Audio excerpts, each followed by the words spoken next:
Hello friends, very good morning. ఇవాళ editorial start చేసే ముందు మనం రీసెంట్గా లాంచ్ చేసిన క్యాట్ ఇన్ఫినిటీ కోర్స్ గురించి ఒక చిన్న ఇంట్రొడక్షన్.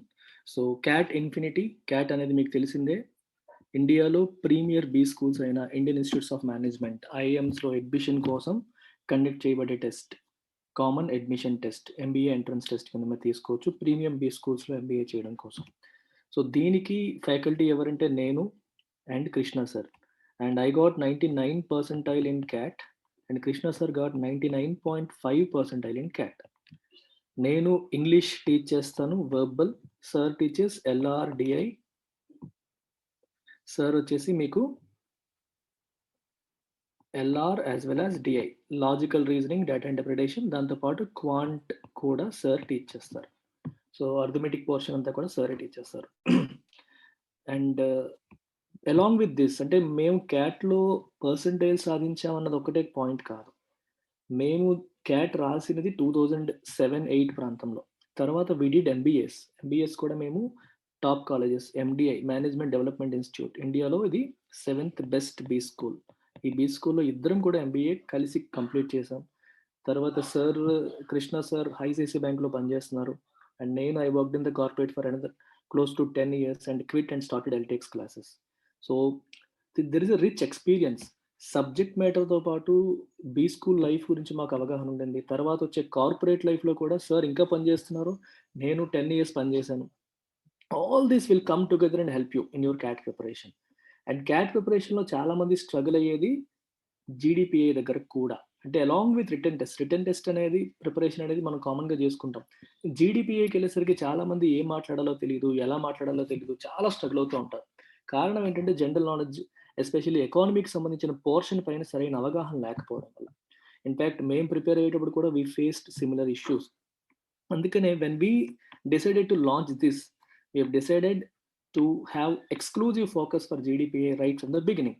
అంటే స్టార్టింగ్ నుంచే మీకు బర్నింగ్ ఇష్యూస్ పైన అవగాహన కల్పించడం, హిందూ ఎడిటోరియల్స్ ద్వారా వాటి మీద సబ్జెక్ట్ నాలెడ్జ్ బిల్డ్ చేయడం. ప్లస్ నేను యూపీఎస్సీ ఎకానమీ టీచ్ చేస్తాను యూపీఎస్సీ వాళ్ళకి. సో దాంట్లో కొన్ని ఇంపార్టెంట్ పోర్షన్స్ అనేవి క్యాట్ ఆస్పిరెంట్స్కి కూడా నేను అవైలబుల్గా పెడతాను. You can access that content along with your regular written test preparation. ఇలా వెళ్ళడం వల్ల ఇంటిగ్రేటెడ్ ప్రిపరేషన్ ఉంటుంది. And all this at just 15,000 rupees. ఇది కూడా మీరు 3 ఇన్స్టాల్మెంట్స్లో పే చేయొచ్చు. సో మంత్కి 5,000 చొప్పున మీరు పే చేయొచ్చు. And life time validity. So చాలామంది జాబ్ చేస్తూ క్యాట్ రాస్తూ ఉంటారు. సో ఒకసారి 2 సార్లు అని కాదు, మీరు ఎన్నిసార్లు అన్నా రాయండి. ఎయిమ్ ఫర్ ఐఎమ్స్లో సాధించడానికి ప్రయత్నం చేయండి. Even if it takes 3 attempts, we will stay with you. 2 attempts, we will stay with you. ఒక్క ఫీజుతోనే మీరు ఎన్నాళ్ళైనా ప్రిపేర్ కావచ్చు. అలాగే స్టూడెంట్స్ డిగ్రీ చదువుతున్నప్పుడు మీరు జాయిన్ అయిపోయినా సరే, throughout your graduation you can continue to prepare with us. అందుకే టైమింగ్స్ కూడా ఎలా సెట్ చేసామో చూస్తే మీరు టైమింగ్స్ అనేవి 7 to 9 PM వీక్ డేస్లో, వీకెండ్స్ ఏమో ఇలాగా. సో ఇలా పెట్టడం వల్ల ఏమవుతుందంటే జాబ్ చేసే వాళ్ళు అటెండ్ కావచ్చు. 7 to 9 PM అంటే కొన్నిసార్లు మార్నింగ్ ఉంటుంది, మార్నింగ్ 6 to 7. సో ఈ టైమింగ్స్ ఎలా అంటే ఆఫీస్కి వెళ్ళే వాళ్ళకి బాగుంటుంది, కాలేజ్ స్టూడెంట్స్ కూడా అటెండ్ అవ్వచ్చు అండ్ కంప్లీట్ చేసిన వాళ్ళు ఎప్పుడైనా అటెండ్ కావచ్చు. సో వీకెండ్స్, వీక్ డేస్లో ఈవినింగ్ క్లాసెస్ ఇలా పెడుతూ మనం వెళ్తాం. అండ్ మాక్ టెస్ట్ జరుగుతాయి, ఎక్స్ప్లెనేషన్ జరుగుతాయి, కంప్లీట్ అన్నీ కూడా మేము కవర్ చేయడం జరుగుతుంది. ఇంట్రెస్ట్ ఉన్న వాళ్ళు కాల్ దిస్ నెంబర్. సో ఈ నెంబర్కి కాల్ చేయండి. సో ఇక్కడ నెంబర్ రాస్తున్నాను, 7893899553. ఈ నెంబర్కి కాల్ చేసి మీరు జాయిన్ అవ్వచ్చు. క్లాసెస్ స్టార్ట్ అయ్యాయి, you can join any time. Take care, by by.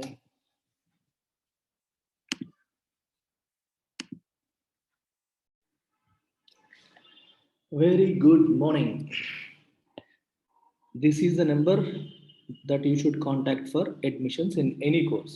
Especially UPSCకి 20th March తర్వాత ఫీజు పెరుగుతుంది. అంటే ఒక 5 days మాత్రమే ఇవ్వాలి, 16, 17, 18, 19, 20th. సో 20th March లోపు మీరు జాయిన్ అయితే 50,000కే జాయిన్ కావచ్చు.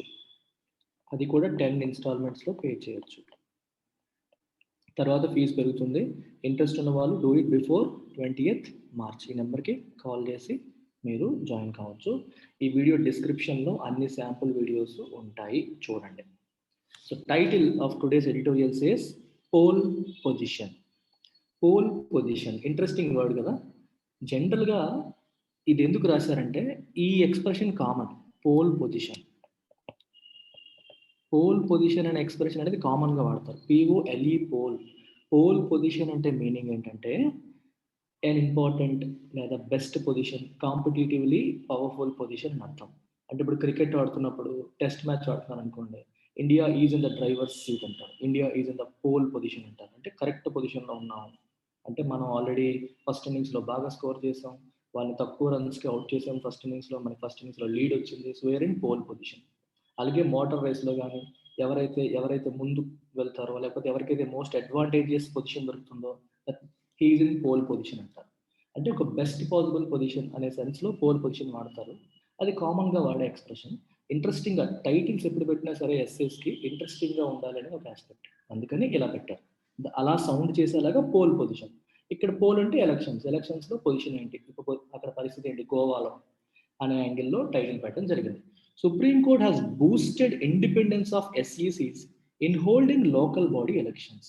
బూస్టెడ్ అంటే strength boost is the secret of our energy అంటారు కదా. బూస్ట్ ఏం చేస్తుంది, మనకి స్ట్రెంగ్త్ ఇస్తుంది, అది యాడ్ అనుకోండి. బట్ బూస్ట్ అంటే మీనింగ్ అదే, టు స్ట్రెంగ్తన్. దీన్ని ఇండిపెండెన్స్ ఆఫ్ SEC అంటే state election commission and state election commissioner, రెండింటి కింద మనం చూడొచ్చు. వాటి యొక్క ఇండిపెండెన్స్ని సుప్రీంకోర్టు బూస్ట్ చేసింది.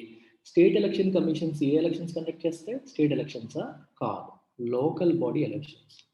ఎలక్షన్ కమిషన్ ఆఫ్ ఇండియా మనకి సెంటర్కి స్టేట్కి కూడా election commission of India elections conduct చేస్తుంది. స్టేట్ ఎలక్షన్ కమిషన్ అనేది లోకల్ బాడీ ఎలక్షన్స్, పంచాయత్స్కి, మున్సిపాలిటీకి, కార్పొరేషన్స్కి ఎలక్షన్స్ వీళ్ళు కండక్ట్ చేస్తారు. ఈ కండక్ట్ చేసే క్రమంలో వాళ్ళ యొక్క ఇండిపెండెన్స్ని సుప్రీంకోర్టు బూస్ట్ చేసినట్టు. సుప్రీంకోర్టుకి ఒక కేసు వెళ్ళింది, దాంట్లో ఇచ్చిన తీర్పులో కొన్ని కామెంట్స్ చేశారు. Let us see what they have said.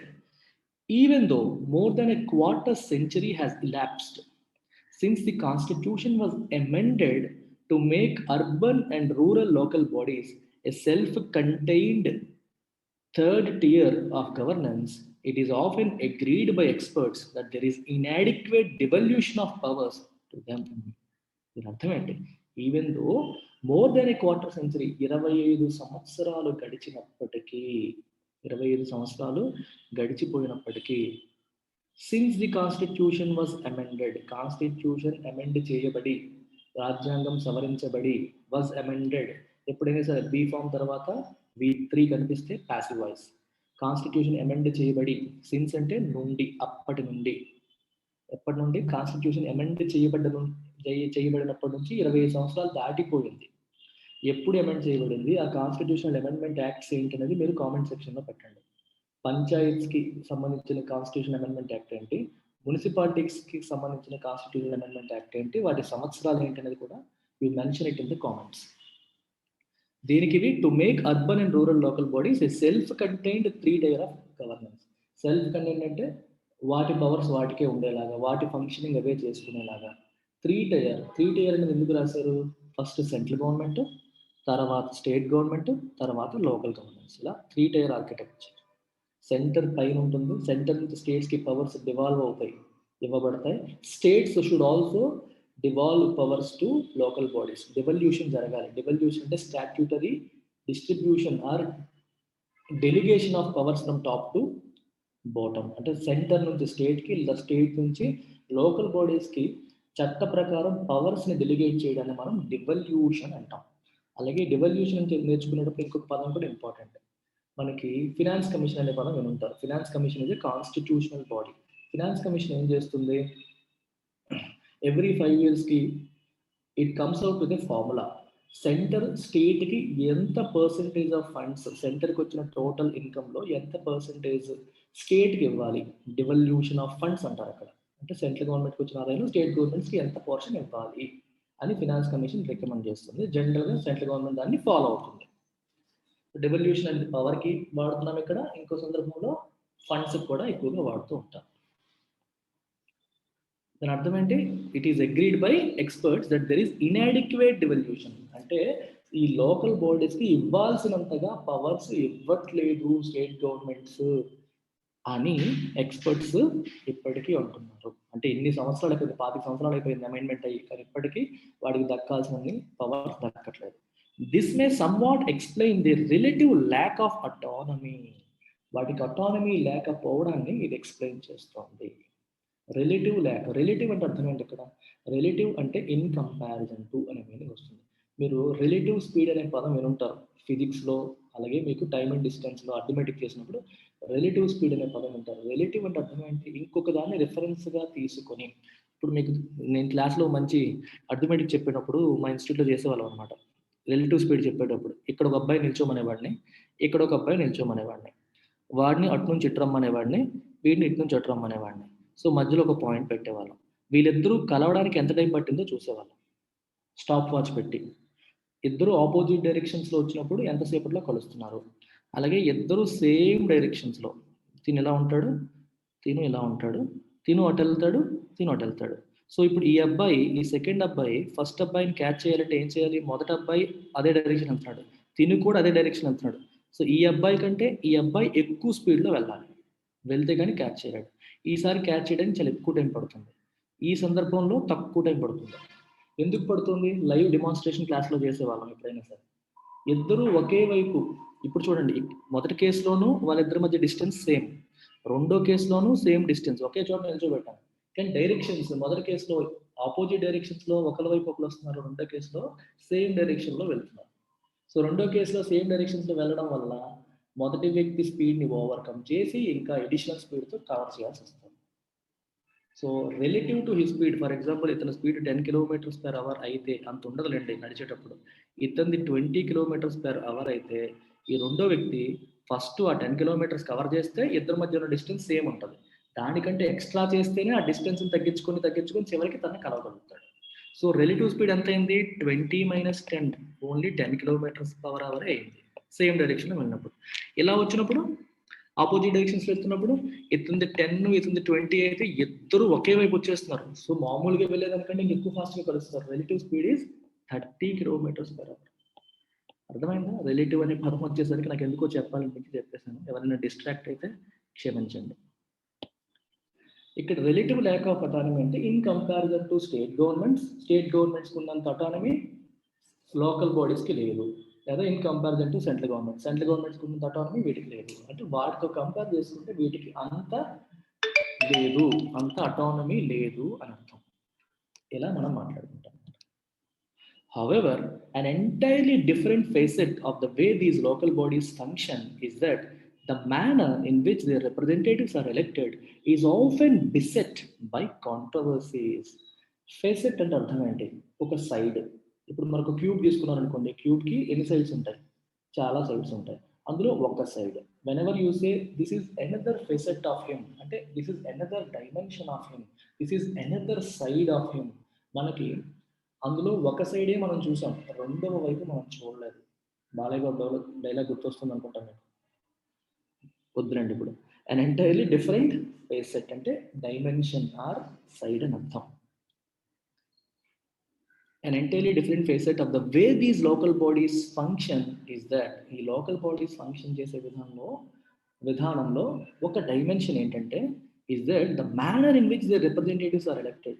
Local బాడీస్లో ఈ ఎంపీటీసీలు, జెడ్పీటీసీలు వీళ్ళందరినీ ఎలక్ట్ చేసుకునే manner is often beset by controversies.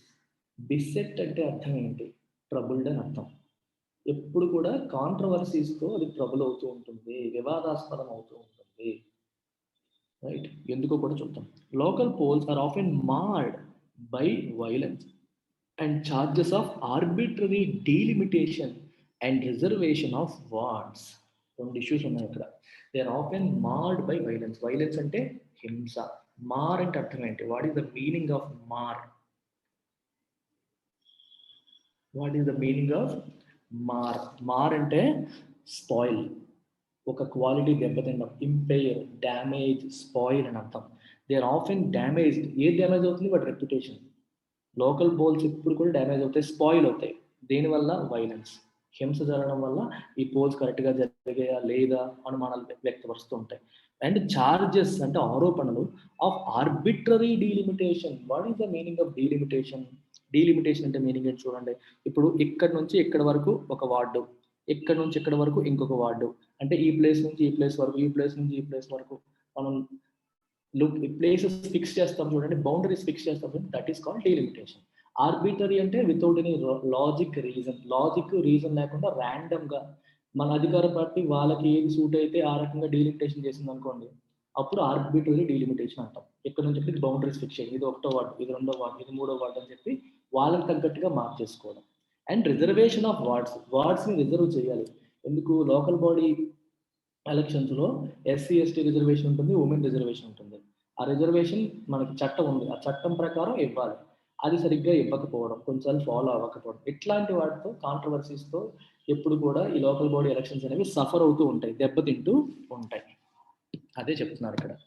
A key factor in any local body polls being conducted in a free and fair manner is the extent to which the state election commissioner, the authority that supervises the elections, is independent and autonomous. Let's try to understand this. A key factor, key ante important factor in any local body polls being conducted in a free and fair manner. ఫ్రీగా, స్వేచ్ఛగా, ఫెయిర్గా అంటే జస్టిస్తో, అంటే ఎటువంటి తప్పులు లేకుండా న్యాయంగా local body poles జరగడంలో ఒక important factor ఏంటి అంటే is the extent to which state election commissioner is independent and autonomous. ఇప్పుడు చూడండి, లోకల్ బాడీ పోల్స్ని ఎవరు కండక్ట్ చేస్తారు? State election commission. State election commission head ఎవరు? Election commissioner. So state election commissioner ఇండిపెండెంట్గా, అటానమస్గా ఉంటేనే లోకల్ బాడీ పోల్స్ ఫ్రీగా, ఫెయిర్గా కండక్ట్ చేయగలుగుతాం. స్టేట్ ఎలక్షన్ కమిషనరే గవర్నమెంట్ ద్వారా అపాయింట్ చేయబడి, గవర్నమెంట్కి ఆల్రెడీ రుణపడి ఉన్న, ఏదో రకంగా ఫేవర్స్ తీసుకొని రుణపడి ఉన్న వ్యక్తి అయి ఉంటే అప్పుడు ఏమవుతుంది? ఆటోమేటిక్గా తను ప్రభుత్వానికి అనుకూలంగా ప్రవర్తించే అవకాశం ఉంటుంది. అప్పుడు ఫ్రీ ఎలక్షన్స్, ఫెయిర్ ఎలక్షన్స్ ఎలా జరుగుతాయి? జరగవు. అందుకనే ఈ ఎలక్షన్స్ ఫ్రీ అండ్ ఫెయిర్ మేనర్లో జరగడం ఇంపార్టెంట్ ఫ్యాక్టర్ ఏంటి? The extent to which state election commissioner is independent and autonomous. అతను ఇండిపెండెంట్గా ఫంక్షన్ చేయగలుగుతున్నాడా లేదా, అటానమస్గా ఫంక్షన్ చేయగలుగుతాడు, తనంతట తాను నిర్ణయాలు తీసుకోగలుగుతున్నాడా లేదా అనేది చాలా చాలా ఇంపార్టెంట్. ఈయనెవరు? The authority that supervises the elections supervise చేసే అథారిటీ. ఇక్కడ దట్ పెట్టొచ్చు, హూ పెట్టొచ్చు. అన్ఫార్చునేట్లీ, దురదృష్టవశాత్తు, most regimes in the state appoint senior bureaucrats from among their favourites to this office. కానీ మన దేశంలో చాలా రాష్ట్రాల్లో రెజీమ్స్ అంటే పాలనా యంత్రాంగాలు, పరిపాలన అర్థం, గవర్నమెంట్స్ అని అర్థం. Most regimes in the states appoint their senior bureaucrats. వాళ్ళ ఫేవరెట్గా ఎవరైతే గవర్నమెంట్కి తొత్తులుగా వ్యవహరిస్తారో, వాళ్ళకి ఎవరైతే ఫేవరెట్స్ అని అనుకుంటారో, వాళ్ళకి అనుకూలంగా ఎవరు ఉంటున్నారో వాళ్ళలో ఒకరిని తీసుకొచ్చి స్టేట్ ఎలక్షన్ కమిషనర్గా అపాయింట్ చేస్తూ ఉంటారు. In practice, SECs frequently face charges of being partisan. జనరల్గా ఇన్ ప్రాక్టీస్ ఈ స్టేట్ ఎలక్షన్ కమిషనర్స్ చాలా ఫ్రీక్వెంట్గా they face charges of being partisan. What is the meaning of partisan? Partisan చాలా ఈజీ పదం. ఒక పార్టీకి అనుకూలంగా ఉండడం, సింపుల్గా గుర్తుపెట్టుకోవాలి. అంటే ఒక పార్టీ కానీ being a strong supporter of one party, అంటే ఒకళ్ళ విధానాలకు పూర్తిగా సపోర్టివ్గా ఉండడం, బయాస్డ్గా ఉండడం, పక్షపాతంతో ప్రవర్తించడం, ఇలాంటి మీనింగ్స్ వస్తాయి. వాళ్ళు ఎప్పుడు కూడా మీరు అధికార పార్టీకి తొత్తులుగా ప్రవర్తిస్తున్నారు, ఒకరికి పార్టిసన్గా ఉంటున్నారు అని చెప్పి ఛార్జెస్ని వాళ్ళు ఫేస్ చేస్తూ ఉంటారు. ఛార్జెస్ అంటే ఆరోపణని ఫేస్ చేస్తూ ఉంటారు. Routine exercises such as delimiting wards, rotating the wards reserved for women and scheduled caste, and fixing dates for the elections become mired in controversy as a result, as the opposition tends to believe that the exercise is being done with the ruling party's interest in mind. Routine exercise అంటే రొటీన్గా చేసే కొన్ని పనులు ఏంటవి? Such as delimiting wards, rotating the wards reserved for women and scheduled caste, and fixing dates for the elections ఇవన్నీ కూడా they become mired in controversy.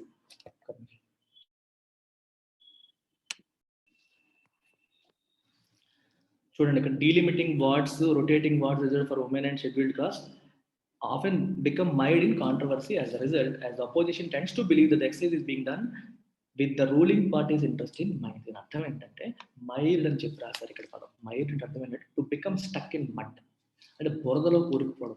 బురదలో మనం కూరుకుపోతే ఈజీగా నడవగలుగుతామా? నడవడం చాలా కష్టం అవుతుంది.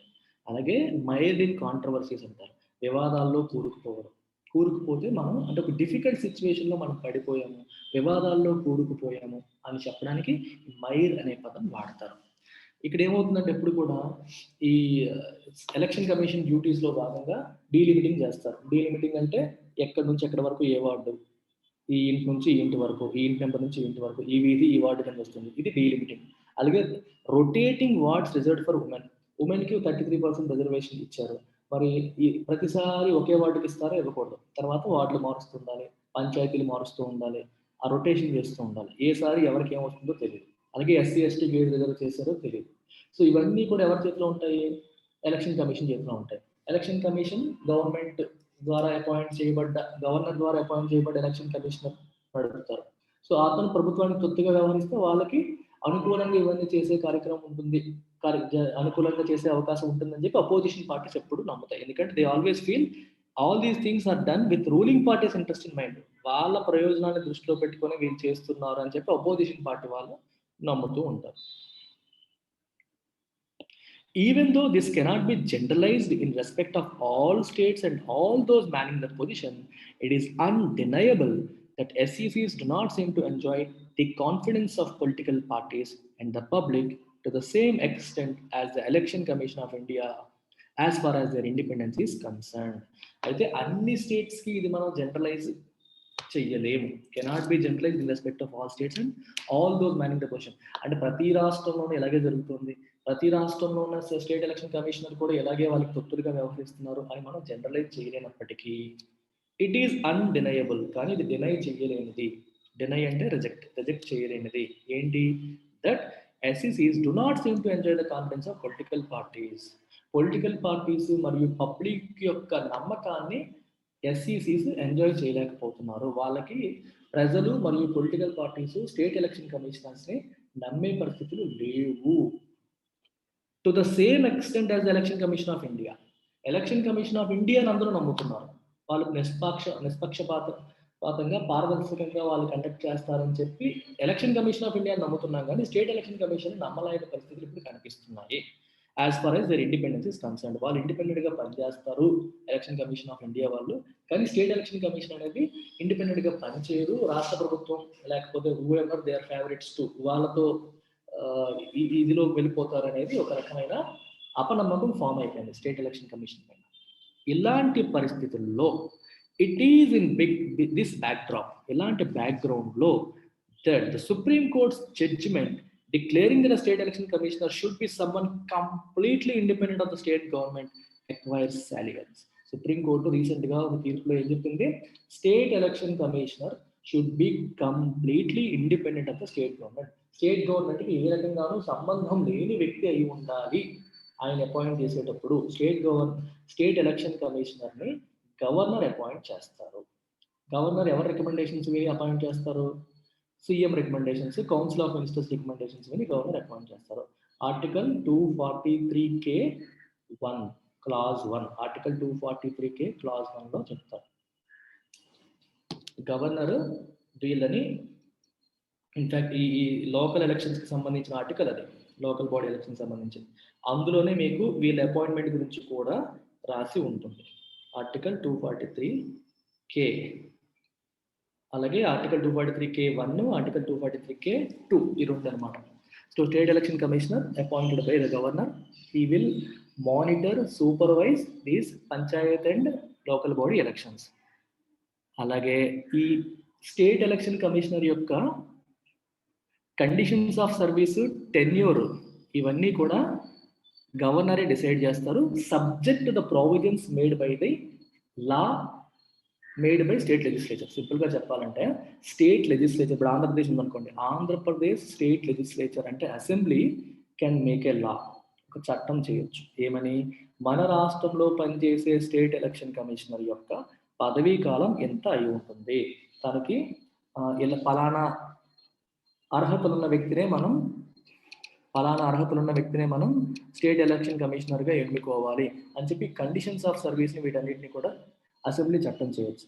దానికి అనుగుణంగా గవర్నర్ ఆ కండిషన్స్ని ఫుల్ఫిల్ చేసే వ్యక్తిని అపాయింట్ చేస్తారు.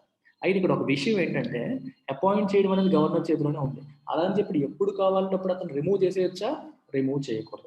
అపాయింట్మెంట్ గవర్నర్ ఇష్టము, స్టేట్ గవర్నమెంట్ చేసిన చట్టం ప్రకారం వెళ్ళచ్చు.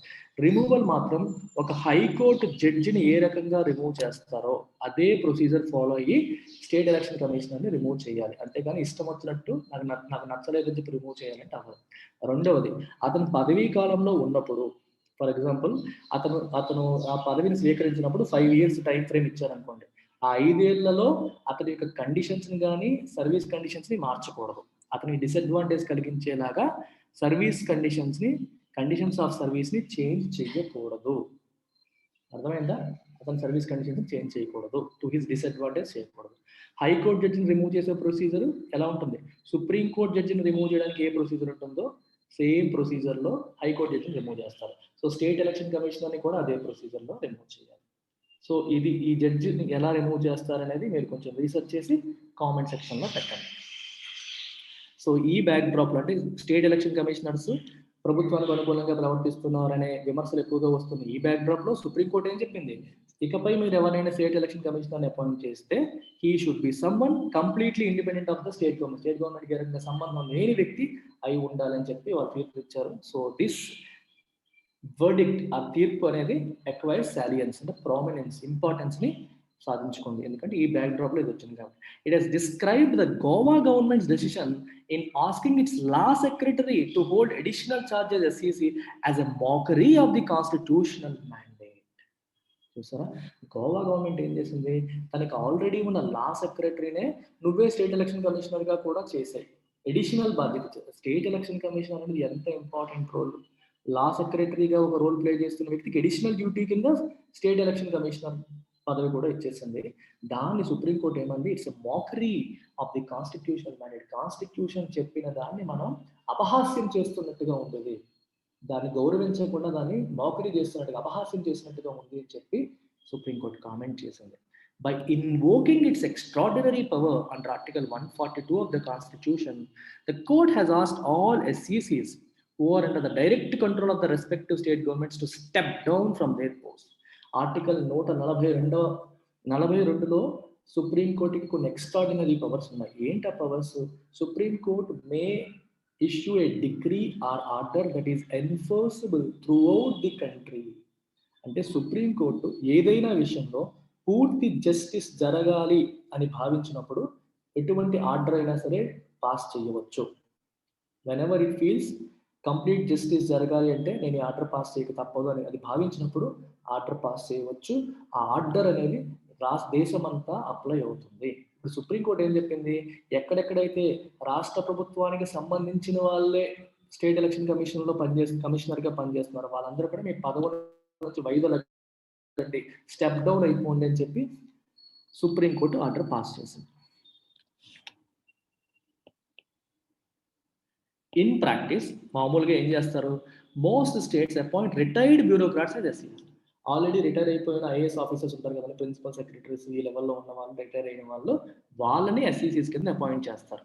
Weather the apex court's decision would have a bearing on those who are no more serving state governments remains to be same. ఇప్పుడు రెండు విషయాలు, స్టేట్ గవర్నమెంట్తో సంబంధం ఉన్న వాళ్ళని 10 మంది దిగిపోండి అన్నారు. సంబంధం ఉన్న వాళ్ళంటే అర్థం ఏంటి? ఇప్పుడు ఆల్రెడీ లా సెక్రటరీగా ఉన్న వాళ్ళు చేశారనుకోండి, ఓకే వాళ్ళని దించేస్తారు, బాగానే ఉంది. ఇంతకు ముందు స్టేట్ గవర్నమెంట్లో ప్రిన్సిపల్ సెక్రటరీగా పనిచేసి రిటైర్ అయిపోయి ఖాళీగా ఉన్న వ్యక్తిని తీసుకొచ్చి ఇప్పుడు ఎస్సీసీగా చేస్తే ఇంతకు ముందు పనిచేసావు, ఇప్పుడు స్టేట్ గవర్నమెంట్తో సంబంధం ఉందని అనుకోవాలా లేదని అనుకోవాలా? ఇప్పుడు రిటైర్ అయ్యారు కాబట్టి అది క్లారిటీ లేదు, అందుకే రిమైన్స్ టు బి సీన్ అన్నారు. అర్థమైందా? Whether the apex court's decision would have a bearing అంటే ప్రభావం ఉండడం, to have an effect on those who are no more serving state governments. State గవర్నమెంట్స్ని సర్వ్ చెయ్యని వాళ్ళని, అంటే ఇప్పుడు గవర్నమెంట్ ఆఫీస్లో రిటైర్ అయిపోయిన వాళ్ళపైన కూడా దీని ఇంపాక్ట్ ఉంటుందా లేదనేది it is to be seen, చూడాలి. నాకు ఉండదు అని అనుకుంటున్నాను. ఇంతకుముందు గవర్నమెంట్లో పనిచేసి ఉన్నప్పటికీ ఇప్పుడు రిటైర్ అయిపోయారు కాబట్టి is independent, so you can appoint him. కానీ ఆల్రెడీ గవర్నమెంట్లో ఫంక్షన్ చేస్తున్న వాళ్ళకి అడిషనల్ డ్యూటీ కింద దీన్ని ఇవ్వకూడదు. However, it is clear that these governments will now have to find a way to appoint to the office only those who are truly independent and not beholden to it in any manner. అయితే it is pretty clear, ఏది clear? that these governments, ఈ governments will now have to find a way, ఇప్పుడు ప్రభుత్వాలన్నీ కూడా ఒక మార్గాన్ని కనుక్కోవాలి. ఏంటా మార్గం? To appoint the office, SEC ఆఫీస్కి అపాయింట్ చేయడానికి ఎవరిని? Only those who are truly independent. ఎవరైతే పూర్తిగా ఇండిపెండెంట్గా స్వతంత్రంగా ఉన్నారో వాళ్ళని మాత్రమే అపాయింట్ చేయాలి. And not beholden to it in any manner. ఏ రకంగానూ ప్రభుత్వానికి రుణపడి లేని వాళ్ళు. బిహోల్డెన్ అంటే ఇండెటెడ్, రుణపడి ఉండడం. ఎవరు రుణపడి ఉంటారు? ప్రభుత్వం దగ్గర ఏదో ఒక ఫేవర్ తీసుకున్న వాళ్ళే కదా రుణపడి ఉంటారు. ప్రభుత్వం దగ్గర ఇంతకుముందు ఏదో ఫేవర్ తీసుకున్న వాళ్ళు ప్రభుత్వం తిరిగి ఎక్స్పెక్ట్ చేస్తుంది నువ్వు ఏదో చేయాలి. అలా ఏ రకంగానూ ప్రభుత్వానికి రుణపడి లేని వాళ్ళు, ఇండిపెండెంట్గా ఉన్న వాళ్ళని మాత్రమే అపాయింట్ చేయాలి. ఆ అపాయింట్ చేసే మార్గాన్ని వాళ్ళు అన్వేషించాలి అని దీని అర్థం. ద వర్డిక్ట్ అంటే తీర్పు, will help secure the independence of ఎస్ఈసీస్ ఇన్ ద ఫ్యూచర్. ఈ తీర్పు అనేది ఎస్ఈసీస్ యొక్క ఇండిపెండెన్స్ని సెక్యూర్ చేస్తుంది ఫ్యూచర్లో. స్టేట్ ఎలక్షన్ కమిషనర్స్ యొక్క ఇండిపెండెన్స్, వాళ్ళ యొక్క స్వతంత్రాన్ని వాళ్ళు ఇంకొకరిపై డిపెండెంట్ అయ్యేలా ఫంక్షన్ చేయకుండా వాళ్ళంతా వాళ్ళే ఫంక్షన్ చేసేలాగా ఇది దాన్ని కాపాడుతుంది. సెక్యూర్ చేయడం అంటే కాపాడడం. మోర్ సిగ్నిఫికెంట్లీ, ఇంకా ఇంపార్టెంట్గా సిగ్నిఫికెంట్గా, the code has boosted and strengthened the power of election watchdog. Election watchdog అంటే what is the meaning of watchdog? RBI తీసుకుంటే it is the watchdog of banks అంటాం. సెబీ తీసుకుంటే watchdog of security markets. అంటే కరెక్ట్గా జరుగుతున్నాయా లేదా అని monitor చేసే వాళ్ళు వాచ్ డాగ్స్ అంటారు. ఎలక్షన్ వాచ్ డాగ్ అంటే ఎలక్షన్స్ ఫ్రీ అండ్ ఫెయిర్ మేనర్లో జరుగుతున్నాయా లేదా అని మానిటర్ చేసేది ఎలక్షన్ వాచ్ డాగ్. ఏ రకంగా? By holding that it is open to the ఎస్ఈసీస్ to countermand any infractions of the law made by the state government in the course of preparing for local body polls. Very interesting. Supreme court ఏం చెప్పింది? It has boosted the power of election watch. SEC యొక్క పవర్ని Boost చేసింది, strengthen చేసింది. By holding that అంటే ఏం చెప్పి? It is open to the ఎస్ఈసీస్. ఎస్ఈసీస్ మీరు డిసైడ్ చేయవచ్చు, మీ చేతిలో ఉంది. It is open to you. ఏంటి ఓపెన్ అయ్యి ఉంది? టు కౌంటర్మాండ్ అంటే క్యాన్సల్, రివోక్, అబాలిష్, రద్దు చేయడం. దేని రద్దు చేయడం? Any infractions of the law. Infraction అంటే వైలేషన్, ఉల్లంఘన.